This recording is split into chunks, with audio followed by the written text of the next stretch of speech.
So in this Google Finance tutorial video, I'll be showing you guys how to view the market cap of a stock or a company here on Google Finance. So once Google Finance is opened up, I want you to go to where to search for a stock and select a stock of your choice. So for this example, I will just use NVIDIA, ticker symbol NVDA.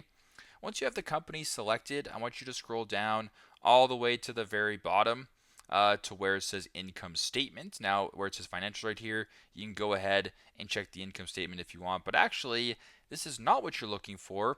You want to go all the way back up to the top right to where it says market cap right here. And for NVIDIA, it is actually 3.46 trillion in regards to US dollars. So once again, if you want to do this for another company, we'll go with Tesla right here, TSLA, market cap right here, 1.04 trillion US dollars. So very simple, very straightforward. This is how to check the market cap of a stock or a company on Google Finance. Thanks again for watching, and I hope this video helps.